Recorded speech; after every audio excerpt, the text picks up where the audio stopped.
Voilà, qui a mis sa belle famille dehors. Voilà.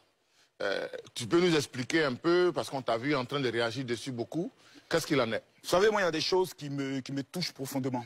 Cheikh Tioté, d'abord, sa mort est quelque chose qui a traumatisé nous, notre génération. Parce que c'est quelqu'un, quand on le voyait sur le terrain, c'était un guerrier.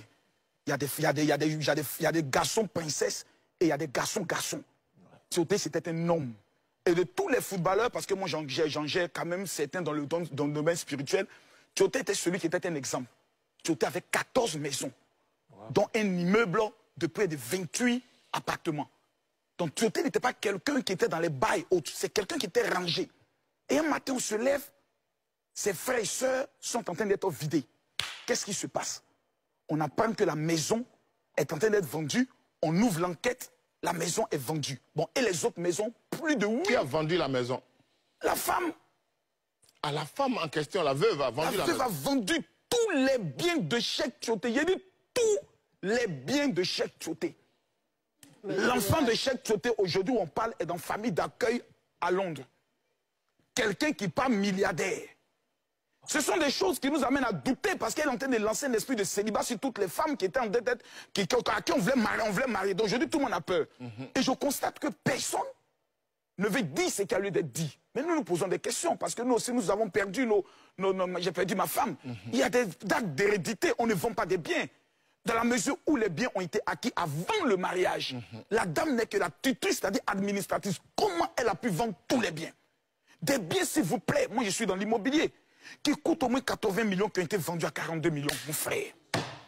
La sorcellerie donne quoi? Bradé. Bradé, des immeubles à 80% de définition, qui sont vendus 28 appartements à 180 millions. Mais c'est tout ça qui fait mal. Et on se dit, demain, on va voir les enfants de Tioté, on viendra faire des SOS pour eux. Pourtant, quand le papa est parti, la Chine a débloqué d'abord 2 milliards. Donc nous nous posons des questions.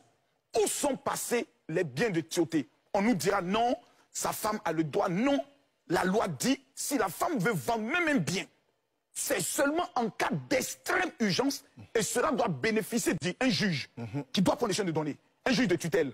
Donc comment 8 maisons ont pu être vendues? Qu'est-ce qui a pu motiver le juge de tutelle à donner l'autorisation pour que ces 8 maisons soient vendues? Mais est-ce que le juge de tutelle a donné vraiment l'autorisation? C'est tout ça, on veut comprendre. C'est pour cela que nous interpellons le procureur, afin qu'il puisse ouvrir une enquête sur les biens de Tioté qui, s'il vous plaît, a été décoré par l'État de Côte d'Ivoire. Il nous a donné quand même une coupe d'Afrique. Ses enfants pleurent. Et on apprend que non, même aujourd'hui, la femme demande à être servante d'un autre footballeur.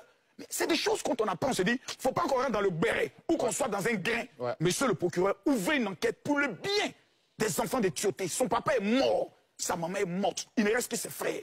Dans la vie, dans la famille, il y a Dieu élève un pour donner la lumière aux autres personnes. On ne peut pas s'asseoir et rester silencieux. C'est un crime contre l'humanité. On ne peut pas s'asseoir et rester silencieux.